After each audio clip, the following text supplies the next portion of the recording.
परम स्नेही मित्रों, मैं ब्रजेंद्र नाथ आपके अपने YouTube चैनल मर्मज्ञा नेट से एक अंतराल के बाद जुड़ रहा हूं। मुझे विगत 17 नवंबर दिन मंगलवार को आदरणीय श्याम सुंदर कलंत्री और कलंत्री जी की अध्यक्षता और रमेश कुमार राय जी के मंत्रित्व में मारुति सत्संग पुणे एवं अन्य स्थानों से जुड़े सत्संगी भाई बहनों के साथ वेबिनार के माध्यम से जुड़ने का मौका मिला। उस अवसर पर आदरणीय डॉक्टर राधा बाबू ने अपने संयोजन और संचालन के दरमियान शास्त्र और संत का जो तात्विक विवेचन किया, उसकी छोटी छोटी ऑडियो क्लिप मैं प्रस्तुत कर रहा हूं। अंत में सूर्योपासना के महान पर्व छठ के ठीक पूर्व के आयोजित हुए इस वेबिनार में सूर्य के शक्ति और प्रकृति संवर्धन के महत्व पर मैंने अपनी एक कविता सुनाई। उसका भी आप ऑडियो और वीडियो देखें और अपने बहुमूल्य विचारों से अवश्य अवगत कराएं। आप तस्वीर में देख रहे हैं मारुति सत्संग पुणे के तत्वावधान में आयोजित वेबिनार की एक तस्वीर। मारुति सत्संग पुणे के तत्वावधान में गूगल मीट से जो वेबिनार आयोजित हुआ, उसकी एक और तस्वीर सामने प्रस्तुत है। सत्संग का शुभारंभ हनुमान चालीसा से हुआ और आप डॉक्टर राधा बाबू को हाथ जोड़े हुए हनुमान चालीसा के पाठ करते हुए देख रहे हैं। डॉक्टर राधा बाबू ने शास्त्र और संत और सद्गुरु पर तात्विक विवेचन प्रस्तुत किया। शास्त्र के महत्व पर प्रकाश डालते हुए उनका ये ऑडियो क्लिप सुने। हमने तो अपने शास्त्र को देखा ही नहीं, वेद को देखा ही नहीं, पुराण को देखा ही नहीं, उपनिषद को देखा ही नहीं, गीता को देखा ही नहीं। तो मैं ये कहता हूं, जो जाति, जो धर्म, जो संप्रदाय, जो व्यक्ति शास्त्र से अबोध है, अपने शास्त्र का बोध नहीं है, उसको कभी कोई कल्याण नहीं हो सकता। अब देखिए ना, कचहरी में जब लोग जाता है तो गीता पर हाथ रखकर कहता है कि गीता पर हाथ रखकर बोलो कि मैं सच कह रहा हूं। अब उस व्यक्ति को भी पता नहीं है कि गीता क्या है, तो वो सोचता है करो इतना कुछ करते हैं, ये भी करके रखो। मैं ये कह रहा हूं कि शास्त्र का बड़ा सकारात्मक उद्देश्य है। आदमी के जीवन में अगर शास्त्र का अवतरण हो जाए ना, तो सर्वविध कल्याण होता है उसका। रावण बहुत बड़ा शास्त्री था, वह शास्त्र जानता था, मानता नहीं था। अहंकार के कारण से मानता नहीं था। बहुत बड़ा पंडित, शास्त्र का बोध भी बहुत था, लेकिन शास्त्र मानता नहीं था। परिणाम आपके सामने है। सब कुछ था, शास्त्र विरुद्ध था। इसलिए मैं बताऊं, आपके जीवन में, हमारे जीवन में शास्त्र का बड़ा महत्व है। देखिए, हमारे यहाँ एक शास्त्र है, गीता। गीता एक ऐसा शास्त्र है, गीता के महात्म्य में कहा गया है, गीता शास्त्र मिदम पुण्यम जह पठेत प्रयतः पुमान। कहते हैं गीता शास्त्र के अध्ययन से। तो संत के महत्व पर आगे प्रकाश डालते हुए उन्होंने कहा, चरित पढ़ने से आपके जीवन के संशय दूर होते हैं। संत चरित पढ़ने से आपके जीवन का भ्रम दूर होता है। संत चरित पढ़ने से आपके भीतर का तमोगुण विनष्ट हो जाता है। संत चरित पढ़ने से आपके भीतर का रजोगुण भी कम हो जाता है, और संत चरित पढ़ने से आपके भीतर सतोगुणी वृत्ति बढ़ती है। हाँ, सतोगुणी वृत्ति जब बढ़ती है ना, तब अच्छे भाव मन में आते हैं। अच्छे भाव आने से आपकी अच्छी कविता बनेगी, अच्छा जीवन बनेगा, अच्छा संस्कार होगा, अच्छा व्यवहार होगा। ये लाख भौतिकता आ जाए ना, आज लोग कहते हैं कारण मेरे भीतर वो भौतिकता का नहीं है, मैंने अपने भीतर वो ही पाल रखा है, वही जीवन जीते। तो मेरे कहने का तात्पर्य ये है कि ये जो संत का जो चरित्र, रामकृष्ण परमहंस के जीवन का चरित्र आप देख लीजिए, पढ़िए एक एक करके। मैंने सोचा है कि प्रत्येक दिन एक संत चरित्र मैं आपको सुनाऊं। संत चरित्र पढ़ने और सुनने से आप कहेंगे अब हमारे यहाँ तो सारे शास्त्र सारे संत अंधविश्वास के रूप में चलते, आज भी ये घटनाएं घट रही। आप आज कल्याण मंगा के देखिए, हर एक कल्याण के अंत में 4-5 ऐसी घटनाएं आती हैं, पढ़ो समझो करो में, घटनाएं घट रही है आज भी।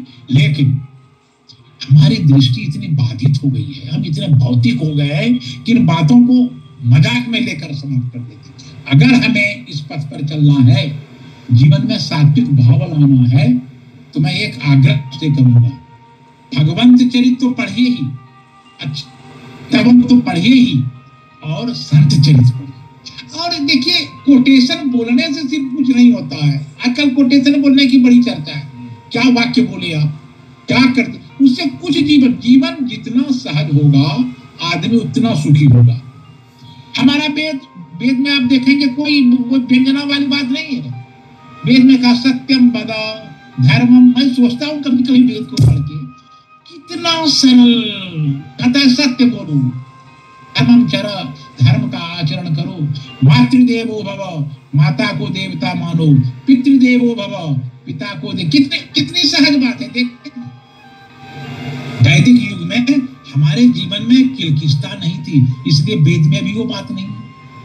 सरल ढंग से कहते थे, सरल। हम लोग के माता पिता कहते थे ये नहीं ये करो, बस। अब तो सिनेमा के कोटेशन ही रात दिन, ये सोशल मीडिया जो चला है, ऐसा ऐसा नैतिक उपदेश कोटेशन, मानना कुछ नहीं, भेजना बहुत।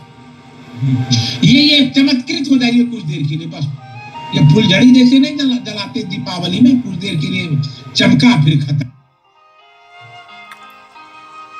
अपने विचार को विस्तार देते हुए डॉक्टर राधा बाबू ने आगे कहा, मतलब ये होता है सर, जो अपने व्यवसाय में, जो अपने व्यवहार में, जो अपने विचार में सात्विक और पवित्र है, वही संत है।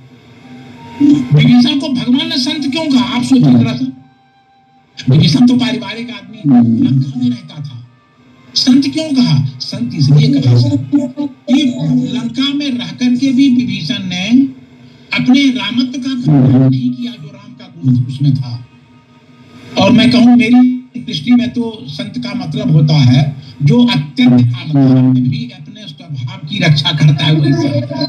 अभाव मतलब विपत्ति, हम पर लाख विपत्ति आ जाए, लाख संकट आ जाए, फिर भी जो अपने स्वभाव को बरकरार रखे, वह संत है। और आप डॉक्टर राधा बाबू के 50 मिनट के वक्तव्य से संत के चारित्रिक विवेचन का एक और ऑडियो क्लिप आप सुने। तो ऐसा देखिए, संत का मतलब भगवंत नहीं है। संत में तो कुछ कमी होगी, लेकिन अगर जो जितनी ऊंचाई पर है और वो उतनी रक्षा करता है, तो वही संत है। एपीजे अब्दुल कलाम क्या थे? एपीजे अब्दुल कलाम संत ही थे। जब वो राष्ट्रपति भवन से चले, मैं 2-3 मिनट और बोल दूं सर, जब राष्ट्रपति भवन से चले और वहां के अधिकारियों ने कहा कि आपके बहुत उपहार पड़े हुए हैं इसमें, कहा कि नहीं, मैं नहीं ले जाऊंगा, ये राष्ट्रपति का उपहार है, एपीजे अब्दुल कलाम का नहीं। कहा उपहार ग्रहण क्यों नहीं करते आप? कहा कि उपहार लेने से संस्कार भी नष्ट हो जाता। और मैं परसों एक आचार्य को सुन रहा था और वो बता रहे थे कि क्या क्या उपहार लेने से मनुष्य के जीवन में क्या क्षति होती। और सोचिए, एपीजे अब्दुल कलाम ने एक उपहार तक का स्पर्श नहीं किया। आप राजेंद्र बाबू को संत नहीं मानते सर, लाल बहादुर शास्त्री को संत नहीं मानते, ये महासंत थे, जो पूरा परिवार जिन्होंने देखा नहीं। लाल बहादुर शास्त्री ने जिसके जीवन 30 तारीख को अपने पोते को देने के लिए जिस प्रधानमंत्री के पास 4 आने पैसे नहीं, वो संत नहीं है तो क्या? राजेंद्र बाबू फटी चादर पर सो रहे हैं, वो संत नहीं है तो क्या? यही संतत्व है। और आजकल सबसे बड़ी बात क्या है, हम बड़े बड़े लोगों के दुर्गुणों की बड़ी चर्चा करते हैं, लेकिन हमारे समाज में जो अच्छे लोग हैं उसकी अच्छाई की चर्चा हम नहीं करते। लोग क्या कहेंगे, ये तो बहुत प्रशंसा कर नहीं। और इसलिए मैं अन्यथा आप नहीं लीजिएगा कि मैं आपके बारे में बार बार कह रहा हूं, आपके जैसे व्यक्ति की प्रशंसा, जो हमारे समाज में जो अच्छे लोग हैं उनकी प्रशंसा क्यों ना की जाए। पूजनीय को पूज्य मानने में जो बाधा क्रम है वही मनुष्य का अहंकार है, वही मनुष्य का भ्रम है। जो पूजनीय पुरुष हो गए, जो पूजनीय पुरुष हैं, आप उनकी प्रशंसा कीजिए। हम वही तो नहीं कर रहे हैं आजकल। बुरे लोगों की बुराइयों की चर्चा ज्यादा होती है, अच्छे की अच्छाइयों की चर्चा नहीं है। जो समाज के लिए, जो संस्था के लिए, जो देश के लिए, जो राष्ट्र के लिए त्याग कर रहा है, उसकी प्रशंसा तो की जानी चाहिए। मैं बहुत लोगों को जानता हूं जिनके शरीर पर वस्त्र नहीं है, फिर वो सामाजिक काम में रात दिन लगे रहते हैं। उसको मैं शांति मानता हूँ। ठीक है, परिवार से उपेक्षित है, समाज उसको उपेक्षित मानता है, लेकिन ऐसा होता है। इसलिए संत की परंपरा मिटती नहीं है, ये अलग बात है। कभी कम कभी ज्यादा, जैसे फल्गु में, बरसात में बहुत बाढ़ आ जाती है, और लेकिन गर्मी में वो नीचे अंतःसलीला हो जाती है। तो आज के सारे संत अंतःसलीला हैं सर। वो अंतःसलीला के रूप में बह रहे हैं और जी रहे हैं। सूर्योपासना का पर्व छठ करीब था, इसलिए मैंने सूर्य के महत्व पर एक कविता सुनाई। आप भी सुने। नहीं, कोई नहीं है, कंटिन्यू कर सकते हैं। तो मिश्र साहब एक कविता आप सुना दीजिए जल्दी से। ठाकुर साहब ससुराल में हैं, संचालित कर रहे हैं।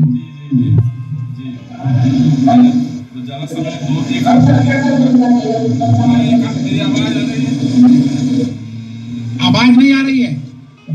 हाँ, मेरी आवाज आ रही है? हाँ, आई। मैं 1.5 मिनट लूंगा, ज्यादा नहीं, बड़ी कविता नहीं है। ठीक है, चलिए।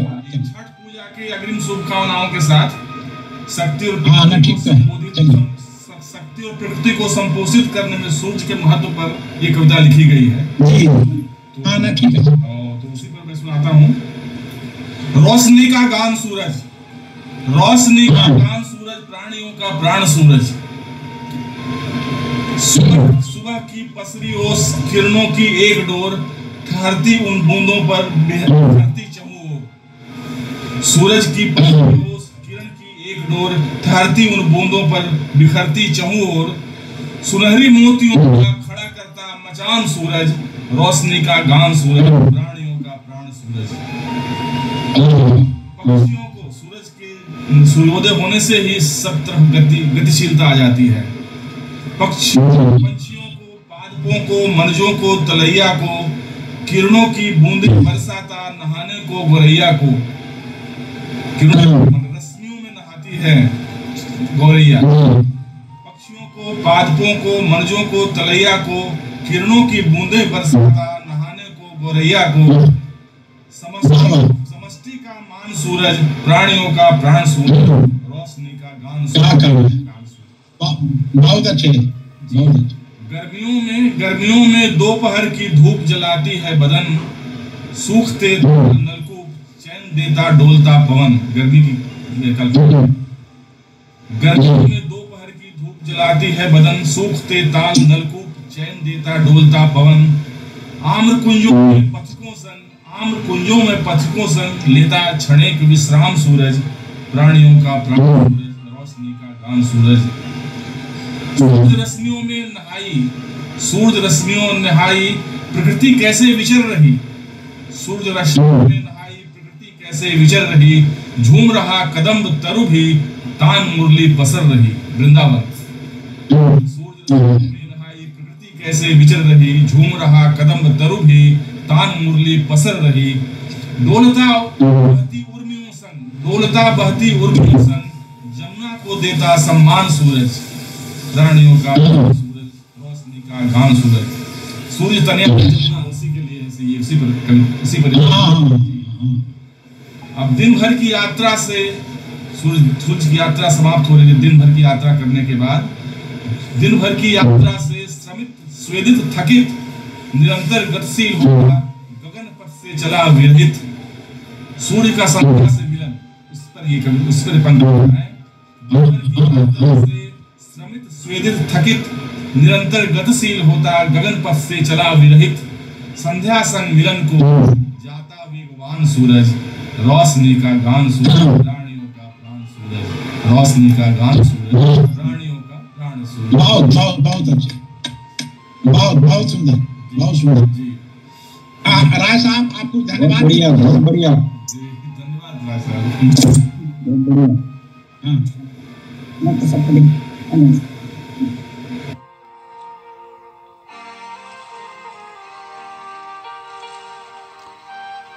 तो प्रातः काल के सूर्योदय के बाद की गतिशीलता का वर्णन करते हुए मेरी एक और कविता का ऑडियो क्लिप आप सुने। मैं ब्रजेंद्र नाथ अपनी कविता के साथ आपके साथ जुड़ रहा हूं। इसमें सुबह का वर्णन है। कविता का शीर्षक है पात पात बिहस रहा प्रात।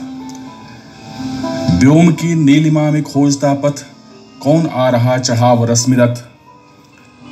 व्योम की नीलिमा में खोजता पथ, कौन आ रहा चढ़ाव रश्मि रथ। लालिमा में लुप्त हो रही रात, पात पात भिंस रहा प्रात। तरु शैशवों की फूट रही कोपलें, क्यारियों में केसर के सिलसिले। तरु शैशवों की फूट रही कोपलें, क्यारियों में केसर के सिलसिले। कामनी जाग रही सो रही रात, पात पात भिंस रहा प्रात। कामनी जाग रही सो रही रात, पात पात भिंस रहा प्रात। अरुणोदय में खुले कमल दल पट, कैद भ्रमर सांस लेने निकला झट।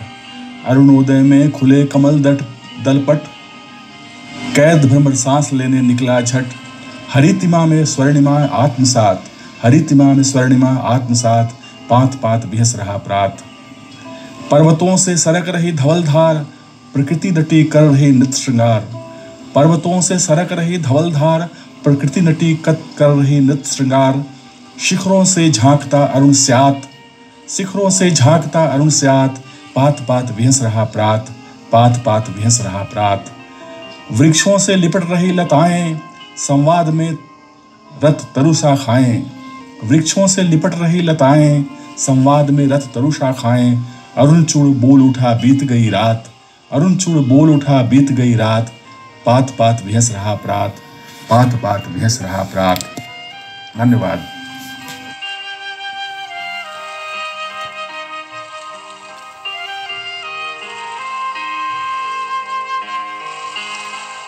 तो मित्रों, मेरी ये कविता और मेरा यह संस्करण अवश्य आपको पसंद आया होगा।